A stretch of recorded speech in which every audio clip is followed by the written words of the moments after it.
Class 4 Science Chapter 11. Next topic is what is work. When a force move an object over some distance.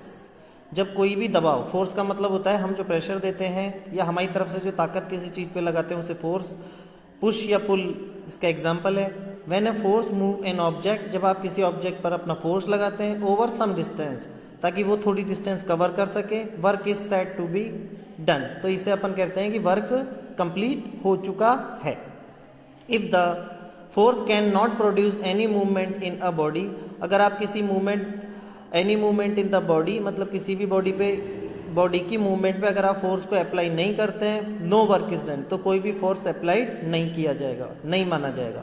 For example, if you are helping to push a car and the car really move in the direction of the applied force, जैसे कि आप किसी car को धक्का लगा रहे हैं और वो जो कार है वो आगे की साइड, यानी जिस ओर आप धक्का लगा रहे हैं उस ओर अगर मूव होती है, you do work on the car. इसका मतलब है आपने वर्क पे अपना कार पे अपना फोर्स लगा दिया है तो वो वर्क डन माना जाएगा. On the other hand, if you are pushing the car from inside, अगर आप कार को अंदर से प्रेस करते हैं, फोर्स लगाते हैं, and the car does not move, और कार मूव नहीं होती है, you do not do any work, तो उसे वर्क डन नहीं माना जाएगा, आपने कोई भी काम नहीं किया है. It is because the car does not move in the same direction in which the force is applied, क्योंकि कार जो है वो उसी डायरेक्शन में मूव नहीं हो सकती जिस डायरेक्शन में आप फोर्स अप्लाई कर रहे हैं. When you move an object over a long distance, जब किसी ऑब्जेक्ट को आप लंबी डिस्टेंस पे मूव करवाते हैं, you do more work then you move the same object over a short distance, तो आपका वर्क ज़्यादा माना जाएगा बजाय इस पहली वाली कंडीशन में जिसमें शॉर्ट डिस्टेंस कवर की थी. Work done can be calculated by the following formula, तो वर्क डन निकालने के लिए आपको एक फार्मूला दिया हुआ है, देखिए क्या है वो फार्मूला. Work done is equal to होता है force applied on an object multiply distance covered by an object. कहने का मतलब वर्क डन को अगर आपको निकालना है तो उस पर कितना फोर्स लगा है उसको आप मल्टीप्लाई कर देंगे जितनी डिस्टेंस उस ऑब्जेक्ट ने कवर की है. तो ये फार्मूला हम आगे अप्लाई करेंगे क्वेश्चंस में. अब आता है next topic, simple machines.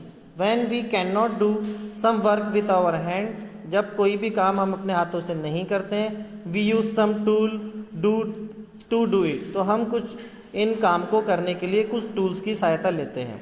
This tools are called simple machine, इन टूल्स को सिंपल मशीन कहा जाता है.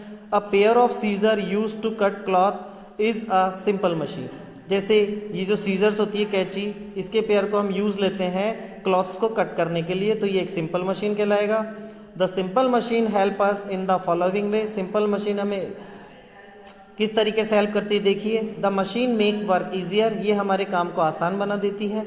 The machine increase the speed of doing work, इससे हमारे काम करने की स्पीड बढ़ती है. The machine can change the direction of force, और मशीन्स की सहायता से हम फोर्स की डायरेक्शन को भी बदल सकते हैं. Some example of simple machine are the lever, इनमें से कुछ एग्जाम्पल है जैसे लीवर एंड पुली, ये इस तरीके के होते हैं. ये पुली जो खींचने के काम आता है, लीवर आपका एक्सल वाला होता है. द व्हील यानी कि पहिया, एंड एक्सल, ये होता है आपका जो कार वगैरह में लगा रहता है. एंड द इंक्लाइन प्लेन, सीधा plane, and screw and the wedges, ये कुछ बिग मशीन्स भी है. Solar machine is a never ending source of heat and light energy, जो सोलर एनर्जी हमें सूरज से मिलती है वो हीट और लाइट का अच्छा सोर्स है और जो कभी खत्म होने वाला नहीं है. Solar cooker and heater use solar energy for cooking and heating, जैसे कि हम सोलर कुकर का यूज़ करते हैं सोलर एनर्जी को कन्वर्ट करके कुकिंग के लिए और हीटिंग के लिए. अब जो नेक्स्ट टॉपिक है वो फॉर्म्स ऑफ एनर्जी है, जो कि नेक्स्ट वीडियो में कंप्लीट करेंगे.